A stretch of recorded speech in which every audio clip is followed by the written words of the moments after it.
September 7, 1940. The city of London stood tense beneath a smoky sky, streets emptying as dusk fell. The echoes of distant sirens had become a grim lullaby, warning of what was to come. For weeks, the Luftwaffe had darkened the skies, unleashing torrents of fire and destruction. Families huddled in their homes, children clutching blankets and toys, while mothers whispered prayers into trembling hands. Yet on this particular evening, something extraordinary was about to unfold. The government had issued an unprecedented order, a blackout across the entire city. Every window shuttered, every street lamp extinguished, every vehicle dimmed its lights. London was to disappear into darkness, a ghostly silhouette in a world consumed by war. The first hints of the order were met with skepticism. Shopkeepers argued over practicality. Residents debated the danger of walking blind through unlit streets. Soldiers posted at strategic points moved cautiously, unsure how the absence of light would affect their own operations. But necessity demanded compliance. The Blitz had forced innovation, adaptation, and sacrifice. As night fell, the city transformed. Streets once bustling with horse-drawn carts, omnibuses, and pedestrians became rivers of shadow. Shapes moved silently, muffled by the collective awareness that even the smallest glimmer of light could invite destruction. Children peered from curtained windows, their eyes wide with curiosity and fear. Families sat together in hushed rooms, lamps and candles carefully hidden, hearts beating in rhythm with distant explosions. The blackout was not merely a passive act, it was a strategy, a defiance against an enemy who relied on visibility to strike with precision. RAF officers had explained the science behind it. Without eliminated targets, bombers could not gauge altitude or navigate accurately. Smoke, fog, and shadows became allies in a battle of perception. London, normally illuminated by commerce and life, had become an instrument of survival. On rooftops, volunteers scanned the skies. Fire watchers armed with binoculars and experience relayed reports of incoming aircraft. Their figures were silhouetted against the faint glow of distant fires. The only lights now permitted were those that could guide emergency responses. The city had become a choreography of silence and vigilance, a living organism aware of every subtle movement above. In households across London, civilians adapted with remarkable resilience. Families shared whispered stories, rationed candles, and prepared sandbags to protect windows. Women who had never handled tools learned to reinforce doors and create improvised shelters.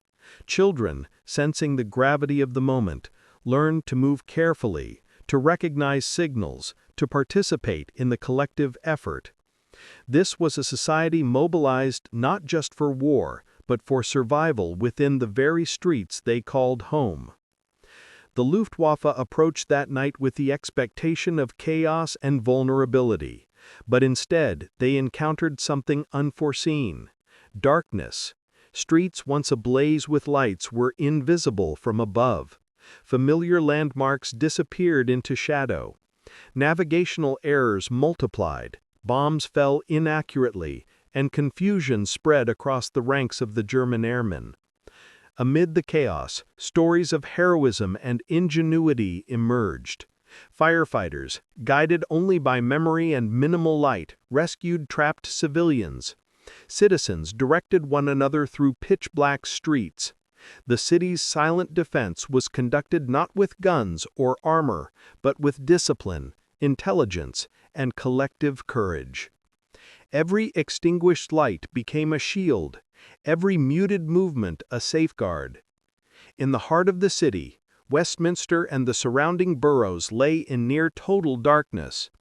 Big Ben's clock face was covered. The River Thames reflected only the occasional flicker of distant fires. Air raid wardens patrolled the streets, their silhouettes barely visible, issuing quiet commands and reassurances. The blackout demanded absolute trust, trust in neighbors, trust in discipline, and trust in the invisible web of human coordination that now held the city together. The first wave of bombers dropped their payloads with imprecision. Factories and residential areas alike were spared the expected devastation, not due to luck, but because human ingenuity had denied the enemy the very guidance they relied on. London's citizens witnessed the power of collective compliance and ingenuity, a city's survival hinging on the disciplined silence of millions. By the early hours of September 8th, the Luftwaffe retreated, frustrated and misaligned. Reports confirmed that casualties and damage were significantly less than projected. The blackout had worked, not perfectly, but with astonishing effectiveness. Thousands of lives had been protected that night, shielded by darkness, courage, and a city united in purpose. The aftermath was quiet. Streets slowly illuminated at dawn, fires assessed and extinguished, citizens emerging cautiously to survey the night's events. Families counted blessings, noted losses, and shared stories of bravery, from volunteers guiding the blind through streets to children who comforted frightened neighbors. London had survived, not by weaponry alone, but through collective resolve and strategic darkness. Darkness as a weapon.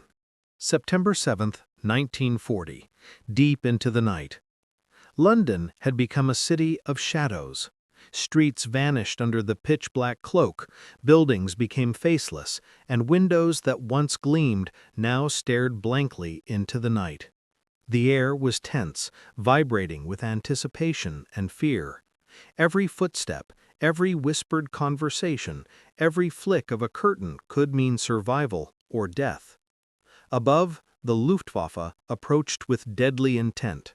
Over 300 aircraft sliced through the darkened skies, their crews expecting easy targets illuminated by city lights. Instead, they were met with a void. The familiar cityscape had disappeared. Roads, bridges, and factories were invisible, erased by a simple yet profound human strategy. The pilots struggled to maintain orientation. Instruments were limited, maps often outdated, and every street lamp extinguished disrupted the precision they relied upon. Bombs that had been calibrated for streets and bridges fell wide, landing in fields, parks, and unpopulated zones. Chaos rippled across the formations. Tension flared in cockpits. A single miscalculation could cause mid-air collisions, and the blackened city offered no guidance. Meanwhile, on the ground, Londoners moved like ghosts. Families huddled in basements, listening to distant engine hums, counting seconds between bursts of anti-aircraft fire. Volunteer wardens patrolled in silence, guiding people from danger zones. Children, taught by necessity, held hands with siblings, their tiny footsteps muffled on cobblestone. In the East End, a firefighter named Thomas Carter led a small crew through the pitch-dark streets, responding to minor fires caused by incendiary bombs. The team relied on memory and instinct. Every flicker of flame guided their path. Thomas whispered instructions, each word precise, knowing that panic could spell disaster. The blackout, while designed to confuse the enemy, also forced Londoners to adapt, to act decisively with minimal information. A mother in Chelsea, Margaret Hensley, cradled her infant and whispered lullabies into trembling ears. She had prepared for nights like this, securing windows with sandbags, hiding candles, and teaching her older children to remain silent. Outside, distant explosions rattled the streets, but Margaret's calm presence shielded her family from fear. Her resolve was a testament to human courage, small acts of defiance and discipline that collectively protected thousands. Back in the skies, the Luftwaffe made critical errors. Factories were missed, depots spared, and troops were diverted from key supply lines. Navigation failures became deadly for their own crews. Some collided mid-air or were forced to jettison bombs prematurely.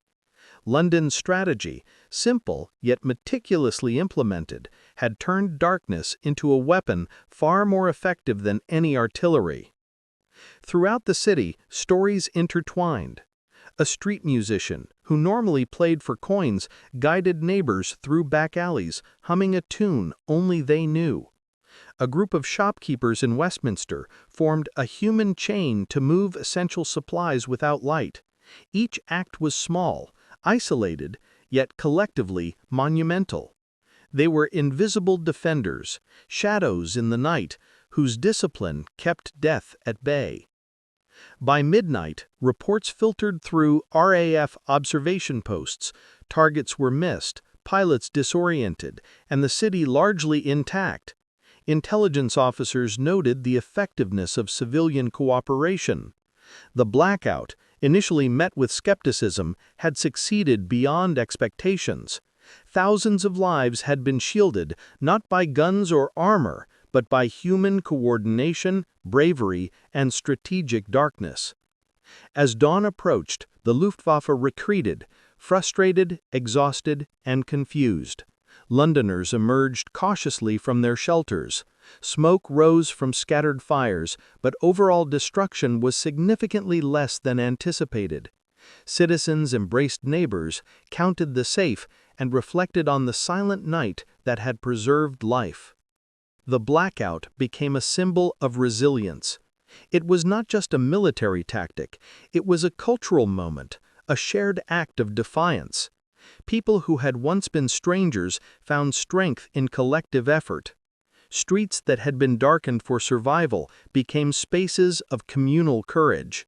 Every window shuttered, every street lamp extinguished, every silent step taken had contributed to the city's preservation. By the end of the night, London had endured another round of aerial assault, yet the human spirit remained unbroken. The city's darkness had saved thousands, demonstrating that strategy, discipline, and cooperation could alter the course of warfare. The blackout had transformed fear into agency, chaos into order, and ordinary citizens into unsung heroes. Dawn after the darkness. September 8, 1940. As the first rays of dawn broke over London, the city began to awaken from a night unlike any other. Streets slowly brightened, windows were cautiously opened, and families emerged from basements and shelters, blinking against the weak morning light. The cityscape bore signs of struggle: minor fires, scattered debris, and the faint smoke of distant damage.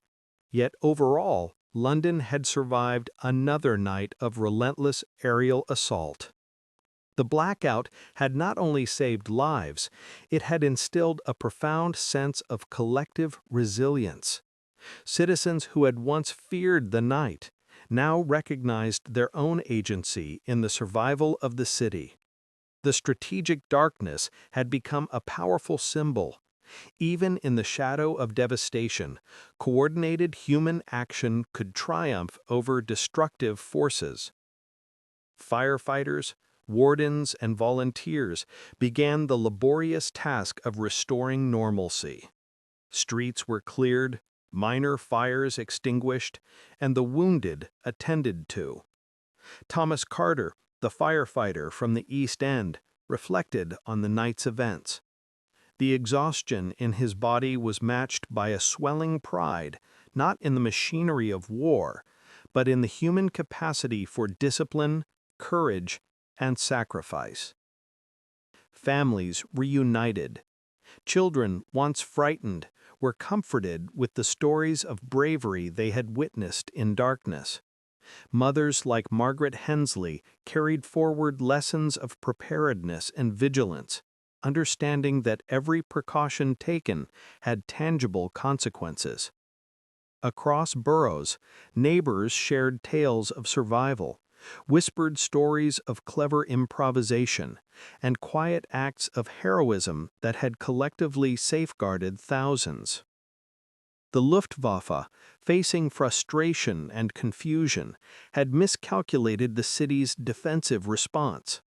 Missed targets, navigational errors, and premature bomb releases were direct consequences of the blackout. The strategic brilliance of London's silence became evident. By eliminating visible cues, the city had denied the enemy the precision they depended upon, turning darkness into an unparalleled defensive weapon. Over the following days, historians and military strategists would come to recognize the profound impact of the blackout. While battles raged across Europe, London's civilian-driven innovation had demonstrated that ordinary citizens could influence the course of a war. The integration of discipline, preparedness, and collective responsibility became a model for urban resilience under siege. Beyond military significance, the blackout left an enduring mark on the social fabric of London. Communities that had navigated the night together developed deeper bonds. Shared experiences of fear, adaptation, and vigilance fostered a spirit of solidarity. Children learned the importance of responsibility. Adults discovered untapped resourcefulness, and neighbors became protectors of one another, embodying the collective heroism that had silently safeguarded the city. As the Blitz continued, the blackout remained a central tactic. Each night, Londoners enacted the ritual with precision, extinguishing lights, patrolling streets, and guiding the vulnerable. The cumulative effect was staggering. Countless lives preserved, major infrastructure spared, and a city's morale strengthened. The night that had once inspired terror had been transformed into a crucible of courage and ingenuity. The historical significance of the blackout extended far beyond the immediate tactical benefits. It highlighted a paradigm shift in warfare. The battlefield was no longer confined to soldiers and soldiers' weapons. It encompassed civilians, urban landscapes, and the ingenious application of collective discipline. London had demonstrated that intelligence, coordination, and courage could rival bombs and bullets in effectiveness. In personal terms, the night left an indelible impression on every citizen who had participated. Ordinary men and women realized that their choices mattered, that silence could be weaponized, and that bravery took many forms. From the children guiding neighbors through darkened streets to volunteers ensuring the safety of essential services, London had become a living testament to the power of human agency. As night turned to day and day to night once more, the lessons endured. The blackout's success reinforced a broader truth about human nature and survival, that in moments of extreme adversity, collective action, discipline, and courage could not only protect life, but reshape the strategies of war. London had survived not merely by chance, but through intelligence, unity, and the unwavering determination of its people. By the end of Section 3, the narrative closes with a sweeping reflection. The city, once vulnerable, had transformed darkness into an armor, fear into courage, chaos into order.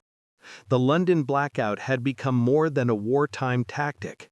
It was a demonstration of human resilience, creativity, and solidarity under extreme pressure. Thousands of lives had been saved, a city had endured, and history had recorded the night when silence became a weapon stronger than fire.